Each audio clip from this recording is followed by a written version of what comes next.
السلام علیکم۔ اگر آپ لوگوں نے ابھی تک ہمارے چینل کو سبسکرائب نہیں کیا ہوا تو پلیز سبسکرائب کر دیں، بیل نوٹیفیکیشن کو آن کر دیں تاکہ آنے والی تمام چینلز اپڈیٹس آپ لوگوں کو ملتی رہیں۔ سغرا بی بی کی آنکھوں میں ایک ہی خواب بسا تھا، اپنی بیٹی زہرا کی شادی کرنا اور اسے ایک خوشحال گھرانے میں رخصت کرنا۔ زہرا کی پیدائش کے بعد بی بی سغرا نے اس کی تعلیم و تربیت اور جہیز کی تیاری میں اپنی زندگی وقف کر دی تھی۔ وہ غریب ضرور تھی لیکن دل کی امیر تھی۔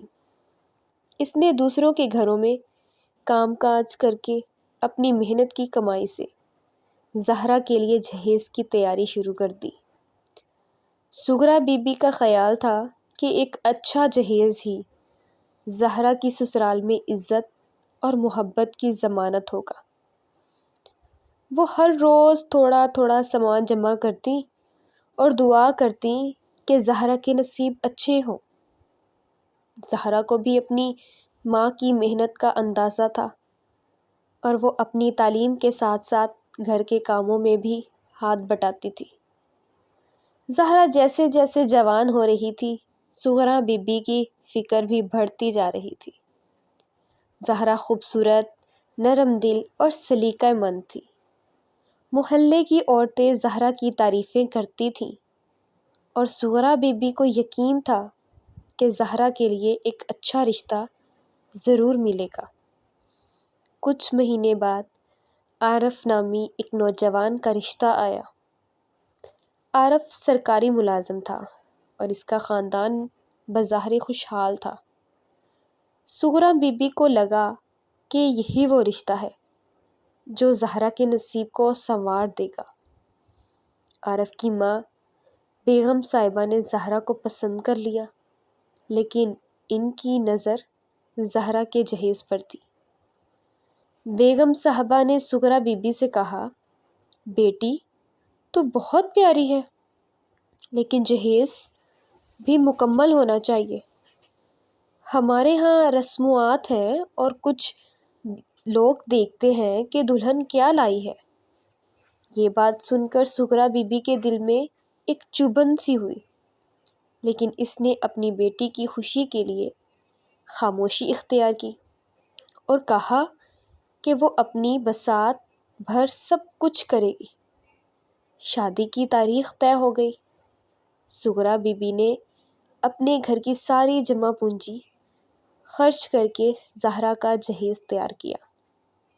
نئے کپڑے، برتن، فرنیچر اور سونے کے زیورات سب کچھ اکٹھا کیا تاکہ زہرا کو سسرال میں عزت ملے۔ شادی کے دن قریب آتے جا رہے تھے۔ زہرا کی آنکھوں میں خوابوں کا ایک جہاں تھا۔ آخر کار وہ دن آ پہنچا جب زہرا کی بارات آئی۔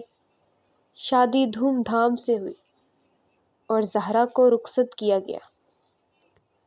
زہرا بی بی کی آنکھوں میں آنسو تھے لیکن دل میں ایک سکون تھا کہ اس نے اپنی بیٹی کو ایک اچھے گھر میں رخصت کیا۔ زہرا کا نیا گھر جو بظاہر خوشحال لگ رہا تھا، کچھ ہی دنوں میں اپنی حقیقت دکھانے لگا۔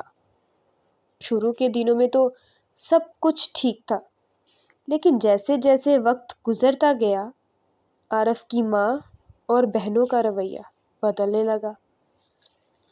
بیگم صاحبہ نے زہرا کو احساس دلانا شروع کر دیا کہ اس کا جہیز اتنا قیمتی نہیں تھا جتنا وہ توقع کر رہی تھی۔